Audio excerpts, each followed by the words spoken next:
Mahadev, almighty Mahadev में मैं आपका स्वागत करता हूं भाई। मैं निरंतर आपसे आनंद की बात करता रहता हूं, और जिस आनंद की बात करता रहता हूं एक्चुअली वो आनंद है क्या, आज उस पर चर्चा करें। सुबह मैं कबीरदास जी को पढ़ रहा था। कबीरदास जी भगवान ही थे।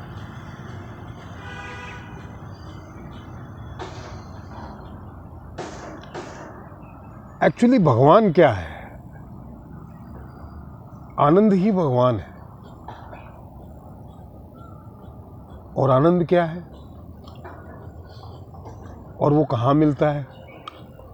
और क्या जिस चीज़ों में, जिन बातों में, जिन विषयों में हमें आनंद आता है, क्या वो आनंद है? बहुत सारे सवाल। तो कबीरदास जी का एक दोहा मुझे सुबह जो मैंने पढ़ा, वो जिसने मुझे ये वीडियो बनाने को प्रेरित किया।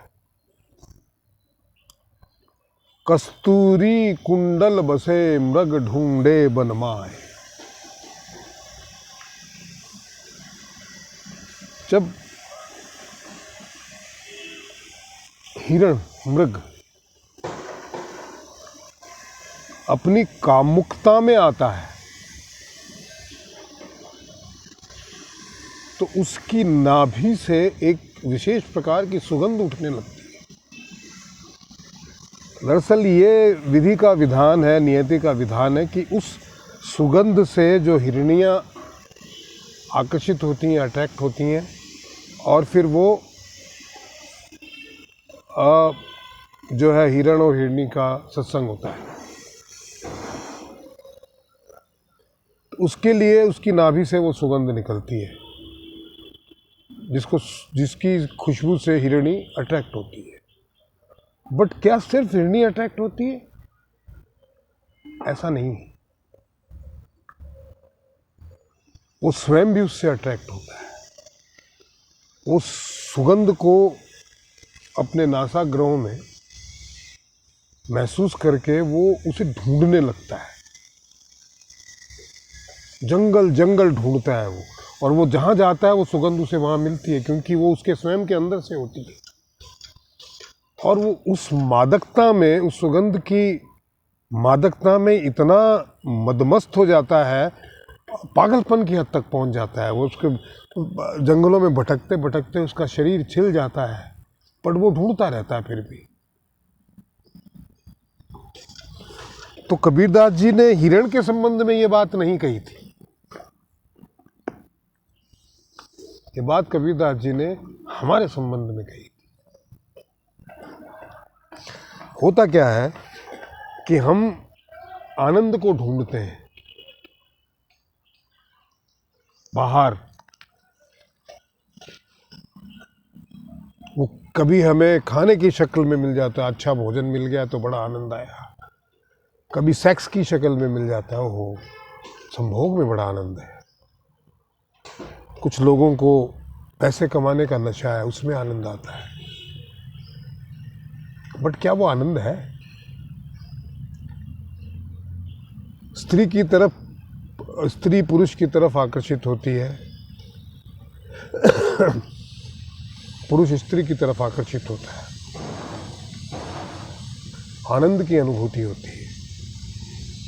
बट क्या वो सही में आनंद है? अगर वो सही में आनंद होता तो कभी खत्म ही नहीं होता। जो खत्म हो जाए या जिसकी तृष्णा मिट जाए, वो आनंद होता ही नहीं। दरअसल आनंद आपके अंदर ही है। आपकी निर्मिति ईश्वर द्वारा की गई है। आप मिट्टी हैं, लेकिन आपके अंदर जो ज्योति है वो आनंद है, वो प्रकाश करती है। तो मिट्टी के दिए में प्रकाश नहीं होता, ज्योति में प्रकाश होता है, और ज्योति दिए के अंदर होती है। उसी प्रकार से आनंद आपके अंदर ही है, आप बाहर ढूंढ रहे होते हैं। कस्तूरी कुंडल बसे मृग ढूंढे बनमाए। हमें ईश्वर ने बनाया है, ईश्वर ने अपनी प्रतिमूर्ति बनाई। हम मंदिरों में अपनी प्रतिमूर्ति बनाते हैं। अगर ईश्वर से कनेक्ट होना है तो ईश्वर की प्रतिमूर्ति को पहचानना होगा, ईश्वर की ज्योति को पहचानना होगा, न कि हमारी प्रतिमूर्ति के पास जाके। मंदिरों और मस्जिदों में भगवान इसलिए नहीं होते हैं क्योंकि वो इंसानों द्वारा अपना प्रारूप बनाया गया होता है। उसमें इंसान की अपनी भावनाएं होती हैं, अच्छी बुरी सारी। तो वहाँ आपको ईश्वर नहीं मिल सकता। आप कहीं चले जाइए, आपके अंदर की सुगंध जो है वो आपके साथ जाएगी। आप उसमें आनंदित हो सकते हैं तरह तरह के तरीकों से, बट उससे मिल नहीं सकते क्योंकि वो आपके भीतर है। उससे अगर मिलना है, उसे खोजना है, तो आपको अपने भीतर जाना पड़ेगा, अपने भीतर झांकना पड़ेगा। आपका स्वयं का ईश्वर आपके अंदर ही है और आप ही उस ईश्वर का प्रारूप है, प्रतिमूर्ति है जिसे ईश्वर ने ढला है। तो आप अपने ही जरिए ईश्वर को पा सकते हैं, वो भी अपने अंदर झांक कर। बाहर कुछ भी नहीं है भाई, क्षणिक है सारा मामला। थोड़ी देर पहले यहाँ बादल आए हुए थे सूर्य पे, उससे पहले सूर्य बड़ा प्रज्वलित था तो उसकी रोशनी क्षणिक थी, बादलों ने ढक लिया। अब बादल हट गए तो बादलों का ढकना क्षणिक था। वर्षा आई हुई थी तो वर्षा क्षणिक थी। जीवन क्षणिक है, बट अंदर की ज्योति निरंतर जलती रहती है। वो ज्योति आप है और आप स्वयं के जरिए ही ईश्वर तक पहुंच सकते हैं और कोई दूसरा रास्ता है ही नहीं, जो मेरा व्यक्तिगत अनुभव कहता है। जिन खोजा तिन पाइयां बहरे गहरे पानी पैठ। तो आपके अंदर की ज्योति का जो प्रकाश है, जो सुगंध है, वो आप जहां जाएंगे वहां मिलेगी आपको। इसीलिए कहते हैं कण कण में ईश्वर विद्यमान है। पर उसको पाने के लिए, उस तक पहुंचने के लिए खुद के भीतर झांकना पड़ता है। मेरे हर वीडियो में कहीं ना कहीं मैं इस बात को कहता हूँ। कितने समझते हैं, कितने नहीं समझते मुझे नहीं पता, पर कहना मेरा काम है। अपने अनुभवों को साझा करना मेरा काम है, इसलिए मैं साझा करता हूँ। मुझे जिन रास्तों पे चल के आनंदानुभूति हुई है वो मैं आपसे शेयर करता हूँ। और मैं इस बात से निश्चित हूँ कि अगर आप भी उस तरीके से जाएंगे तो आपको भी आनंद की अनुभूति होगी, क्योंकि ये अनुभूत किया हुआ मामला है। मतलब किसी किताब में पढ़ के अगर मैंने ईश्वर को जाना होता तो सभी जान जाते भाई। क्या जिन लोगों ने वो किताबें लिखी हैं उन्होंने ईश्वर की अनुभूति की है?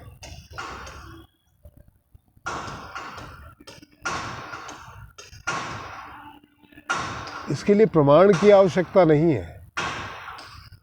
उससे पूछिए, उसको अनुभूति हुई तो कोई प्रमाण पत्र दिखाए, कोई प्रमाण पत्र नहीं, इसकी आवश्यकता भी नहीं है। आपको अनुभूति करनी है तो आपको चलना पड़ेगा, प्रमाण पत्रों से आपको अनुभूति भी नहीं होगी। और कोई आपको प्रमाण पत्र देता है, निश्चित ही उसने अनुभूति नहीं की है। क्योंकि जो ईश्वर की अनुभूति करता है उसके लिए उस अनुभूति को व्याख्यात करने के लिए शब्द नहीं होते, बने ही नहीं है शब्द उस आनंद के लिए। जो परमानंद है उसकी व्याख्या, उसका वर्णन करने के लिए एक भी शब्द मुझे नहीं मिला आज तक।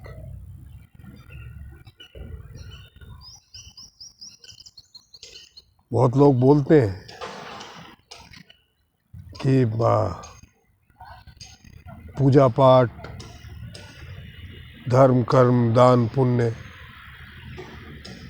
जितनी भी संसारिक गतिविधियां हैं उन सब में आनंद तो आपको मिल जाएगा, लेकिन परमानंद नहीं मिलेगा, ईश्वर नहीं मिल सकता। और वो आनंद क्षणिक होता है, जब तक उस क्रिया को आप कर रहे होते हैं तभी वो आनंद प्राप्त होता है। लेकिन अंदर की अगर आपने लो से कनेक्शन कर लिया तो वो आनंद जो है कभी ना खत्म होने वाला आनंद है।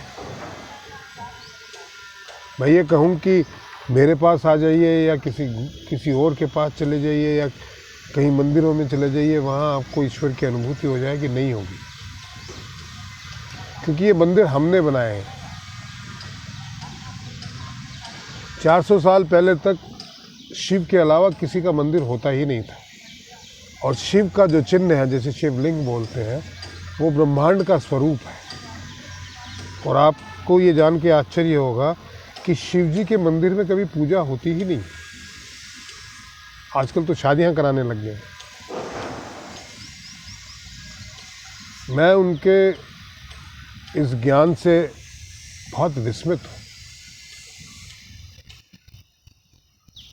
मैंने अपने एक वीडियो में कहा था कि जब आप अपने आप को खत्म कर देते हैं तब आप ईश्वर को प्राप्त करते हैं। और अपने आप को खत्म करने का मतलब ही ये है कि आप अपने अंदर झांकिए। जब तक आप बाह्य दृष्टि से देखते रहेंगे तो आपको संसार दिखेगा, ईश्वर नहीं। संसार ईश्वर की लीला का एक कण है,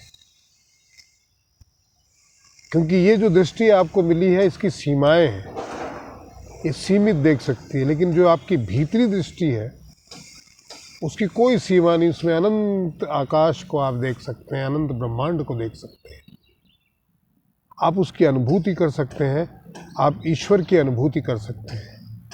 आप उस नाद को सुन सकते हैं जो नासा जो है अपने बहुत महंगे महंगे रॉकेटों को, सैटेलाइट को भेज के अंतरिक्ष में सुनता है, वो आपके अंदर सुनाई देगा। और उस नाद को सुनने में जो आनंद है, इसे अनहद नाद कहते हैं।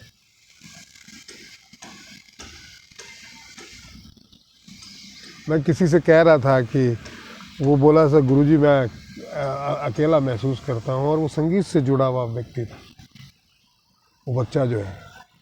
मैंने कहा यार जिसके पास संगीत है वो अकेला कैसे हो सकता है। 2-3 दिन पहले की चर्चा है। बच्चा है, बहुत अच्छा गाता है, संकल्प नाम है उसका। तो मैं कहा जिसके पास संगीत है वो तो सीधा ब्रह्म से जुड़ा हुआ है, वो अकेला कैसे हो सकता है, वो तो पूरे ब्रह्मांड से कनेक्टेड है। हम तो ब्रह्मांड के कण मात्र भी नहीं है। व्यक्ति अपने ही आनंद को, क्योंकि आपकी वो खुशबू जो है बाहर निकलती है तो टकरा के आप तक आती है, तो आप उसे महसूस करते हैं। किसी से टकराती है, किसी, जब आप अकेले होते हैं तो वो टकरा नहीं पाती, तो आप भीड़ की तरफ भागते हैं जहाँ आपको आनंद आने लगता है।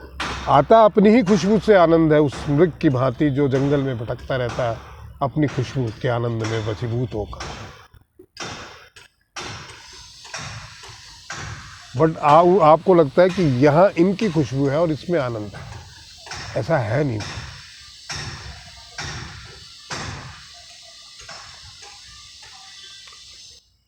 आशा है मेरा ये वीडियो आपको समझ में आया होगा। अगर अच्छा लगे तो इसे सब्सक्राइब कीजिए, शेयर कीजिए, कमेंट कीजिए। आज के वीडियो में इतना ही, और जितना हो सके कंट्रीब्यूट करने की कोशिश कीजिएगा। इसको आगे बढ़ाइए, ज़्यादा से ज़्यादा लोगों तक पहुंचाइए ताकि वो भी आनंदित हो सकें। महादेव।